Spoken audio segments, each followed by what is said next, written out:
Seulement 3 jours après notre mariage, j'ai refusé de servir le dîner à ma belle-sœur alors qu'elle était scotchée devant la télévision. Mon mari a explosé, m'a crié dessus et m'a giflé en plein visage. Sans hésitation, j'ai repoussé la nourriture et 3 jours après mon mariage, je me tenais dans ma nouvelle cuisine, tenant une assiette de nourriture que j'avais cuisinée de mes propres mains. Et j'ai pris une décision qui mettrait fin à mon mariage avant même qu'il ait commencé. Je m'appelle Sienna, et ceci est l'histoire du soir où j'ai arrêté de servir des gens qui n'avaient jamais dit merci une seule fois. L'appartement sentait encore les lys blancs de notre réception. Ma robe de mariée était toujours suspendue dans sa housse sur la porte du placard, zippée comme un secret que nous n'avions pas encore déballé. Et la main de mon mari devenait déjà quelque chose qui me faisait tressaillir. Laissez-moi revenir en arrière. J'ai rencontré Ellison Marsh lors d'un dîner de charité à Charleston, en Caroline du Sud, quand j'avais 26 ans et que je croyais encore que les manières d'un homme à table disaient tout de son caractère. Ellison a tiré ma chaise. Ellison s'est souvenu que je ne buvais pas de vin rouge. Ellison a demandé au serveur d'apporter plus de pain parce qu'il avait remarqué que j'aimais ça. Je pensais avoir trouvé une forme rare d'attention.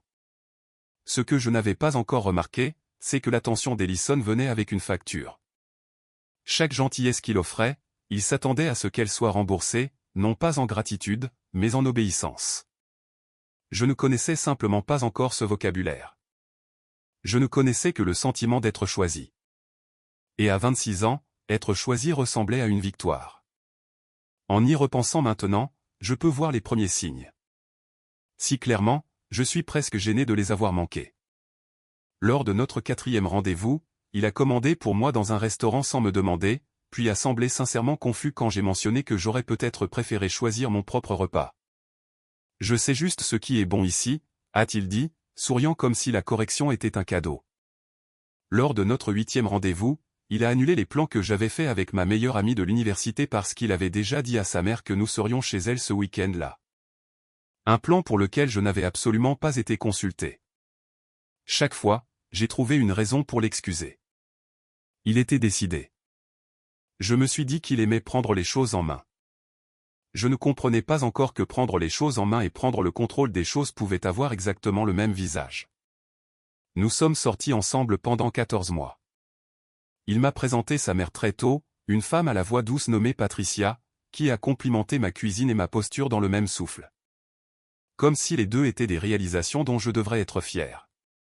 Patricia avait une façon de me louer qui revenait toujours à la manière dont je m'intégrais bien au rythme de leur famille, comme si j'étais évalué pour un rôle plutôt qu'accueilli en tant que personne. Il m'a présenté sa sœur plus tard et à contre-cœur. Deline traverse une mauvaise passe, m'a dit Ellison la première fois que son nom a été mentionné. Elle reste avec moi pour un moment. Essaie de ne rien interpréter. Deline Marsh avait 29 ans, des traits acérés, prompte à rire de ses propres blagues et lente à rire de celles des autres. Elle avait emménagé chez Ellison 11 mois avant notre mariage, à la suite de ce qu'il a vaguement appelé une mauvaise rupture, et ce qu'elle a appelé, plus d'une fois en ma présence, un besoin de se réinitialiser. Je l'ai rencontrée 3 fois avant le mariage. Chaque fois, elle me jaugeait comme un nouvel appareil testé pour sa durabilité. La première fois, lors d'un brunch, elle a demandé combien mon travail payait avant même d'avoir appris mon nom de famille. La deuxième fois, lors d'un barbecue familial, elle a demandé si je comptais garder mon travail après le mariage, puis a ajouté presque après coup qu'Ellison aimait que les choses soient d'une certaine manière à la maison. La troisième fois, la semaine avant la cérémonie, elle m'a regardé aider Patricia à mettre la table et a dit sans sourire, « J'espère que tu sais vraiment cuisiner de la vraie nourriture.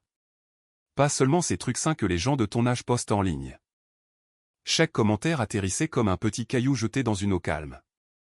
Pas assez pour causer l'alarme en soi, mais assez pour que j'aurais dû remarquer le motif des ondulations qu'ils laissaient derrière eux. J'en riais à chaque fois. Je me disais que les familles sont compliquées et que les nouvelles familles sont les plus compliquées de toutes. Je me disais que j'épousais Ellison, pas Deline, et que quelle que soit la tension qui existait entre nous, elle s'adoucirait une fois que je ferais officiellement partie de la famille. Il y a eu un moment, 2 semaines avant le mariage, que j'ai retourné dans mon esprit plus que tout autre. Ellison et moi étions en train d'écrire les adresses sur les invitations à sa table de cuisine quand Delphine est entrée, a jeté un coup d'œil à la liste des invités et a dit « Tu ne lui as pas encore parlé de la situation du prêt, n'est-ce pas ?» La mâchoire d'Ellison s'est crispée d'une manière que je n'avais jamais vue auparavant. Pas maintenant, Deline, a-t-il dit, et le sujet a disparu aussi vite qu'il était apparu. Quand je l'ai interrogé à ce sujet plus tard dans la nuit, il a balayé la question. Juste de vieilles histoires de famille, a-t-il dit. Rien qui ne te concerne. Je l'ai cru parce qu'à l'époque, je n'avais aucune raison de ne pas le faire.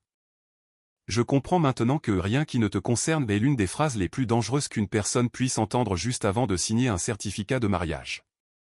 J'avais tort sur presque tout ce qui comptait. Nous nous sommes mariés un samedi après-midi au début du printemps dans un jardin de réception à l'extérieur de Charleston. Des guirlandes lumineuses étaient tendues entre les chênes et ma mère pleurait si fort pendant les vœux que mon père a dû lui donner tout son mouchoir de poche. Ellison me regardait comme si j'étais la réponse à quelque chose qu'il avait cherché à résoudre pendant des années. Je le regardais de la même manière. Aucun de nous ne savait que nous lisions des équations différentes. Deline a porté un toast à la réception. Elle m'a appelé étonnamment bonne pour Ellison et la salle a ri comme si c'était charmant. J'ai ri aussi, parce que c'est ce que l'on fait à son propre mariage. On rit des blagues qui cesseront d'être drôles dès que la musique s'arrêtera. Le père d'Ellison, un homme grand et silencieux nommé Walter, qui avait bâti l'entreprise de logistique familiale à partir d'un seul camion de livraison pour en faire une opération régionale, a porté un toast plus court, qui se concentrait presque entièrement sur sa fierté qu'Ellison ait enfin réglé les choses à la maison. Je me souviens avoir pensé que c'était une phrase étrange pour un toast de mariage. Je ne savais pas encore à quel point il le pensait littéralement. Nous n'avons pas pris de lune de miel tout de suite. Le programme de travail d'Ellison dans l'entreprise de logistique de sa famille était chargé ce trimestre-là, et Deline vivait toujours dans la chambre d'amis de la maison que nous partagions maintenant, une modeste maison de 2 étages dans un lotissement calme à 15 minutes du centre-ville. Je me suis dit que c'était temporaire. Je me suis dit que beaucoup de choses étaient temporaires et qui se sont avérées être des installations permanentes. Notre première nuit à la maison après la lune de miel que nous n'avons jamais prise. Deline avait déjà réorganisé 2 étagères dans la cuisine pour y mettre ses poudres de protéines et ses bouteilles de vitamines, poussant ma porcelaine de mariage vers le fond du placard sans un mot d'explication. Ellison n'a pas semblé le remarquer ou n'a pas semblé penser que cela valait la peine d'être mentionné. Je me souviens de m'être tenu dans cette cuisine à 11 heures du soir, déplaçant tranquillement ma propre porcelaine là où je pouvais l'atteindre et me disant que c'était simplement à cela que ressemblait le mélange de 2 vies. Je ne comprenais pas encore que le mélange ne fonctionne que lorsque les 2 personnes sont prêtes à faire de la place. Les 2 premiers jours de mariage se sont passés dans un brouillard de cartes de remerciements, de restes de gâteaux et de déballage de cadeaux encore enveloppés dans du papier de soie.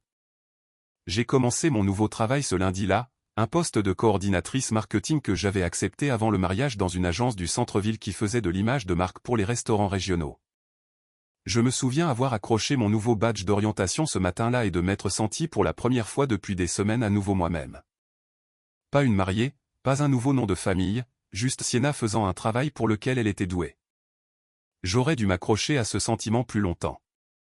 Il n'a pas duré. À 6 heures, Ellison m'a envoyé un texto pendant ma pause déjeuner avec une liste de courses.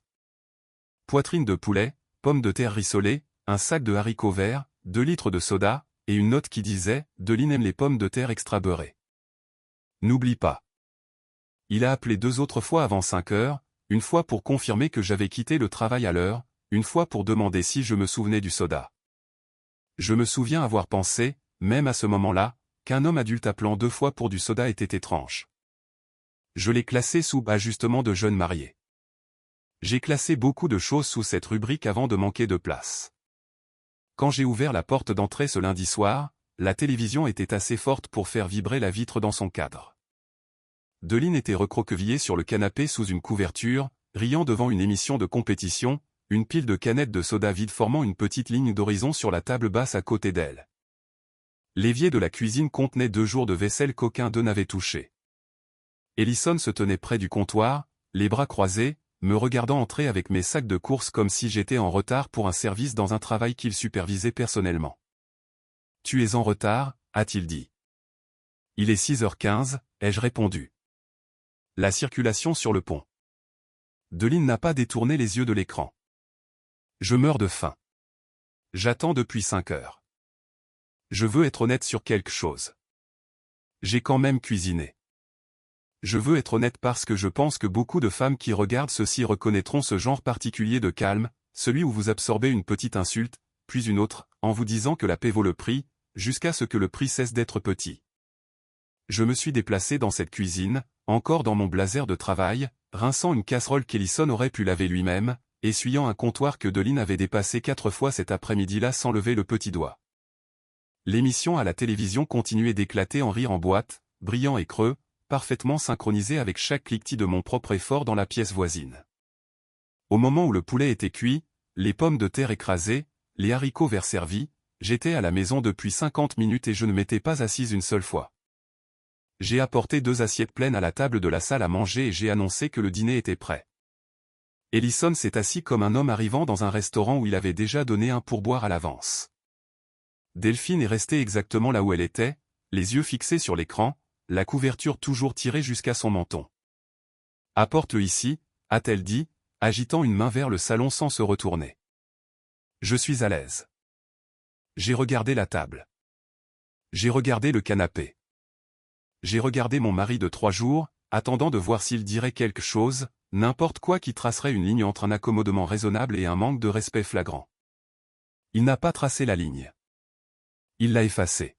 « Apporte-lui juste l'assiette, Sienna », a-t-il dit, sans même lever les yeux de sa propre nourriture. Ce n'est pas si grave. Cette phrase, « ce n'est pas si grave », est une phrase à laquelle je pense souvent maintenant parce que c'est le moment exact où un petit ressentiment devient un tissu cicatriciel permanent. Mes mains étaient encore chaudes de la cuisinière. Mon nouveau nom de famille sonnait encore étrange dans ma bouche quand les gens l'utilisaient. Et à ce moment-là, quelque chose en moi qui s'était tranquillement plié pendant des mois a finalement atteint la limite de sa patience. « Elle peut manger à table », ai-je dit. « Comme nous. » La pièce est devenue silencieuse, à l'exception de la télévision, qui continuait de ricaner en arrière-plan comme si elle n'avait pas remarqué que la température avait chuté. Deline a tourné lentement la tête, comme si elle avait besoin de 3 secondes complètes pour traiter un acte de défi ouvert. « Excuse-moi. »« Tu as des jambes », ai-je dit. Ma voix est sortie plus stable que je ne le sentais. « La table est juste ici. » Waouh. Elle a laissé échapper un rire court et sans humour. 3 jours de mariage, et elle essaie déjà de diriger la maison. La fourchette d'Ellison s'est figée à mi-chemin de sa bouche. J'ai vu quelque chose changer derrière ses yeux.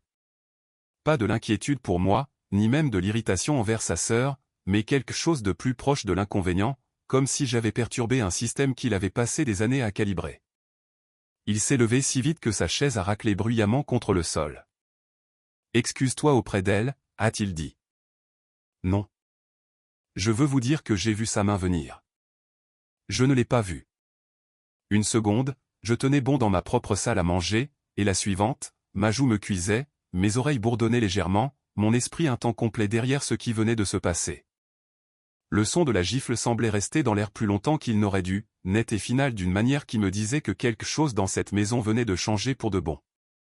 Mon oreille bourdonnait. La lumière bleue de la télévision vacillait sur le visage de Deline. Et pendant un terrible moment, j'ai remarqué que sa bouche était tombée ouverte.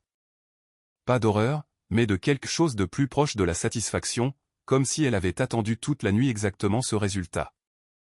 Je n'ai pas pleuré. Je veux être clair à ce sujet parce que je pense que les gens s'attendent à des larmes dans cette partie de l'histoire, et il n'y en avait pas encore. Ce que j'ai ressenti à la place, c'est une étrange clarté froide, le genre qui arrive juste avant que vous ne compreniez qu'une décision a déjà été prise quelque part au fond de votre poitrine sans demander la permission au reste de vous. J'ai baissé les yeux sur l'assiette, encore fumante sur la table. Puis, sans un autre mot, j'ai mis mes 2 mains sous le bord de ma propre assiette et j'ai poussé. Le poulet a glissé sur le carrelage. La purée de pommes de terre s'est étalée sur la porte du placard. Le bol de haricots verts a heurté le sol près des chaussures d'Ellison et s'est brisé assez fort pour que Deline tressaille réellement sous sa couverture.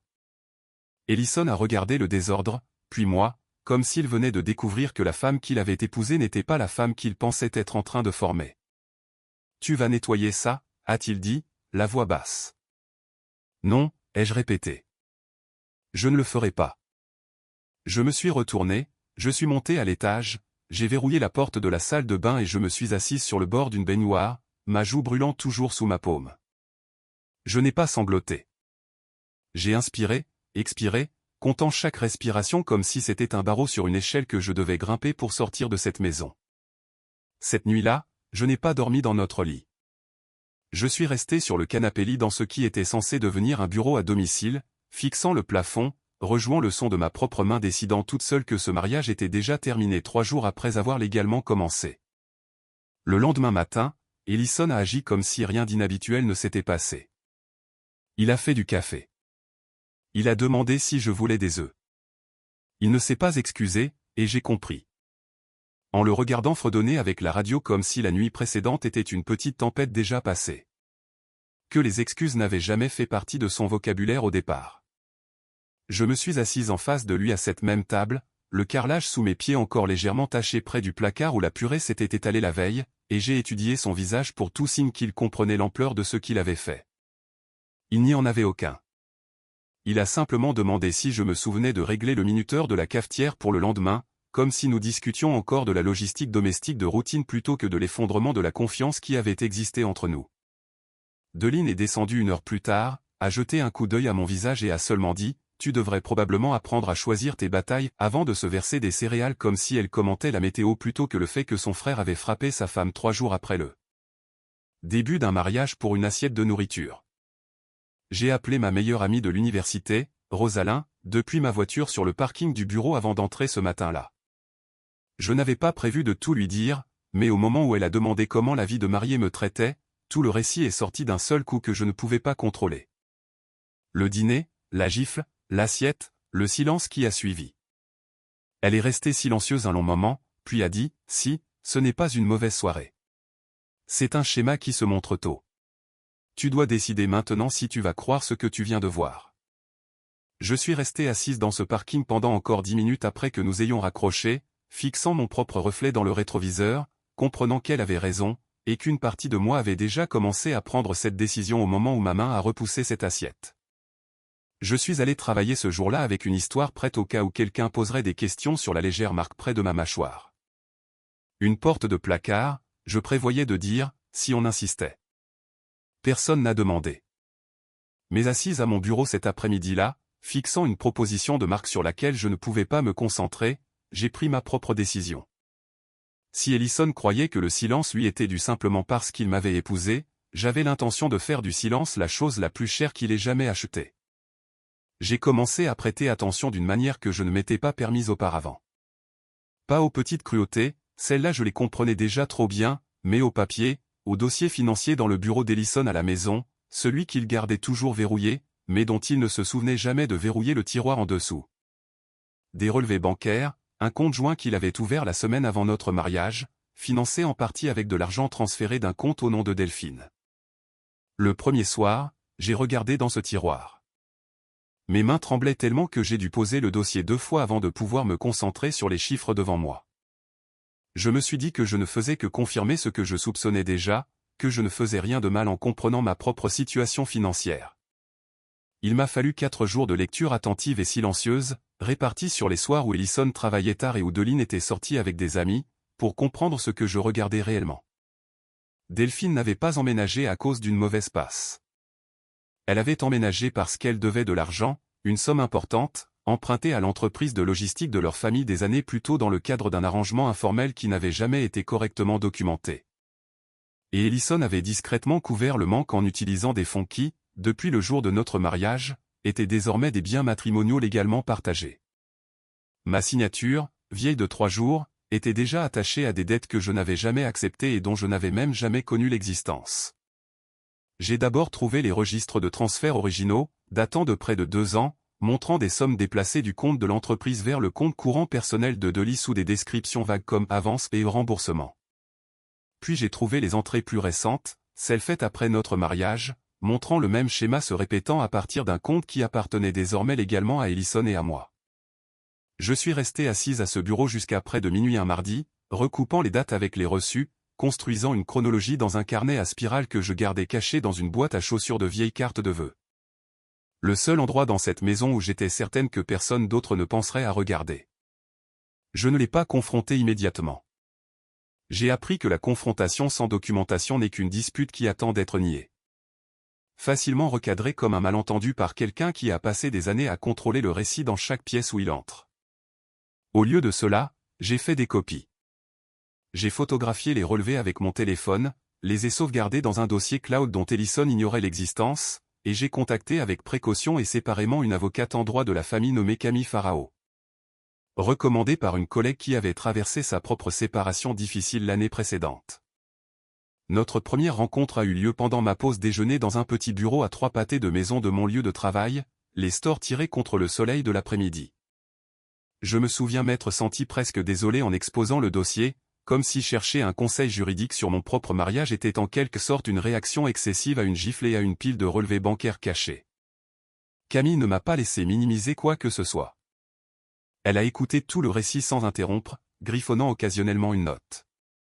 Et quand j'ai fini, elle a posé son stylo et a dit quelque chose que j'ai gardé en mémoire depuis. Certaines personnes n'épousent pas un partenaire. Elles épousent une solution à un problème qu'elles ont créé elles-mêmes. La question est de savoir si vous êtes prête à être la solution ou si vous préférez être libre. J'ai choisi d'être libre. Camille a expliqué les mécanismes de ce qui devrait se passer ensuite. Comment la loi de la Caroline du Sud traitait la dette conjugale acquise sans divulgation complète. Comment la chronologie des transferts importait. Comment toute preuve de dissimulation devait être recueillie sans alerter Ellison que je constituais un dossier plutôt que de simplement endurer une période d'ajustement difficile. La patience est votre meilleur atout en ce moment, m'a-t-elle dit. Pas la colère. La colère met la puce à l'oreille des gens. La patience ferme les portes tranquillement derrière vous. Au cours des 3 semaines suivantes, j'ai rassemblé ce dont j'avais besoin tout en maintenant l'apparence d'une épouse absorbant tranquillement sa situation, préparant les dîners, restant tard au bureau plus souvent que nécessaire. Permettant à Ellison de croire que l'incident avait simplement été oublié comme il supposait clairement que la plupart des choses l'étaient. Il a même tenté une fois une version d'excuse, bien qu'elle soit arrivée sous la forme d'une plainte plutôt que d'une confession. Tu sais, je n'agis habituellement pas comme ça, a-t-il dit un soir, sans vraiment croiser mon regard. Tu as juste appuyé sur un bouton. Je n'ai rien dit.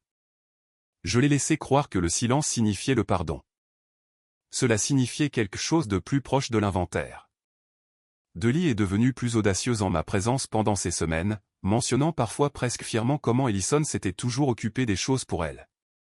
Comment leur père n'avait jamais eu besoin de connaître chaque petit détail de l'entreprise.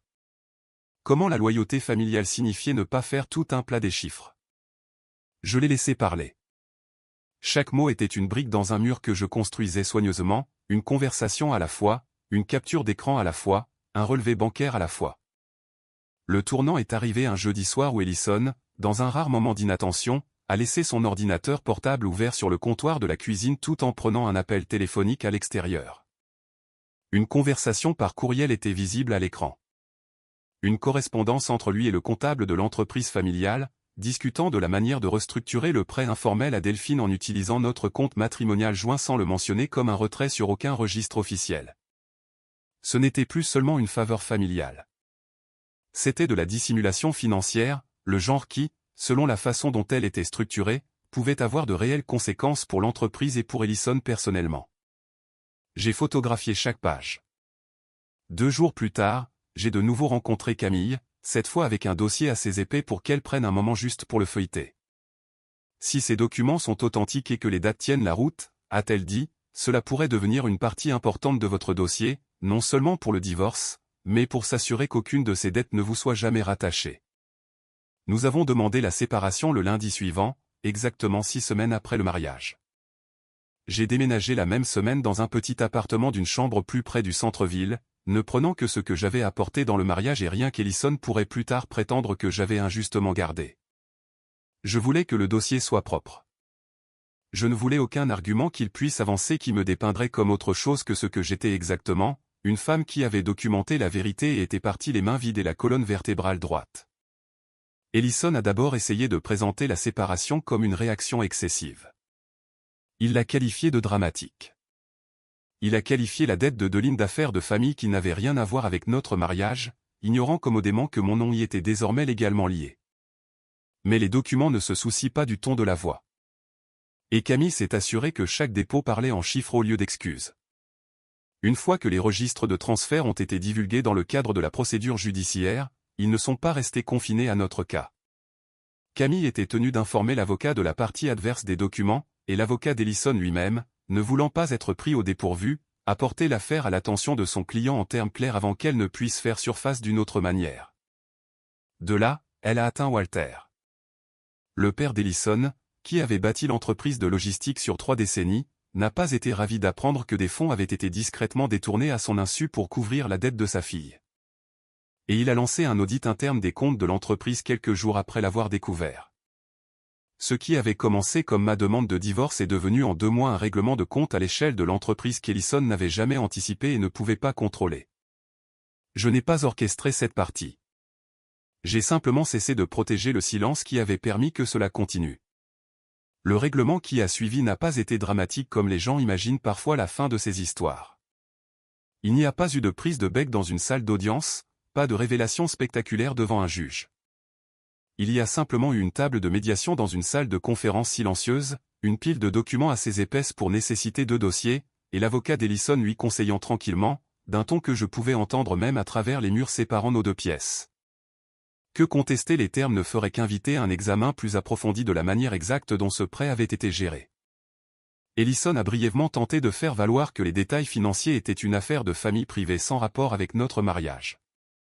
Camille a répondu en faisant glisser un seul document, le transfert daté de 4 jours après notre mariage et en lui demandant d'expliquer officiellement comment une affaire de famille privée en était venue à inclure ma signature légale. Il n'avait pas de réponse. Son avocat non plus. Je suis parti avec un règlement qui couvrait le coût de tout recommencer. Le premier et le dernier mois de loyer pour un meilleur appartement près du centre-ville, une voiture qui était entièrement la mienne, et plus important encore, mon nom entièrement retiré de toute responsabilité liée à la dette de Delphine, documentée par écrit et déposée au tribunal. Pour qu'il ne puisse jamais tranquillement refaire surface plus tard. Walter, le père d'Ellison, a demandé une rencontre avec moi séparément par l'intermédiaire de Camille une fois que l'audit interne de l'entreprise familiale avait suivi son cours. J'ai failli ne pas y aller. Finalement, la curiosité l'a emporté sur la réticence. Il avait l'air plus âgé que dans mon souvenir du mariage, et il s'est excusé d'une manière qui semblait sincère, même si elle arrivait bien trop tard pour changer quoi que ce soit. J'ai bâti cette entreprise en supposant que mes enfants me diraient la vérité, a-t-il dit. Je me suis trompé sur l'un d'eux, et j'ai été trop lent à le remarquer. Je n'avais pas besoin de ces excuses pour me sentir à nouveau entière, mais je les ai acceptées quand même, parce que certaines portes valent la peine d'être fermées doucement plutôt que d'être claquées. J'ai appris par des tiers que Delphine avait été priée de quitter la maison d'Ellison dans le mois, son filet de sécurité informel enfin reconnu par le reste de la famille pour ce qu'il avait toujours été, non pas un acte de loyauté, mais un schéma de complaisance qui avait simplement manqué de piste. Je n'ai ressenti aucune satisfaction à cela. J'ai seulement ressenti le soulagement tranquille d'une porte se fermant sur quelque chose qui n'avait jamais été construit pour supporter du poids en premier lieu. Quant à la marque sur ma joue cette nuit-là, elle s'est estompée en une semaine, comme la plupart des ecchymoses. Ce qui ne s'est pas estompé aussi rapidement, c'est la certitude qu'elle a laissée derrière elle. Que le moment où quelqu'un lève la main ou la voix pour vous convaincre que votre dignité est négociable, la réponse la plus saine n'est pas de l'absorber tranquillement et d'espérer que demain sera différent. C'est de commencer à noter tout ce que vous voyez. Parce que la vérité, une fois documentée, a une façon de régler tous les comptes selon son propre calendrier.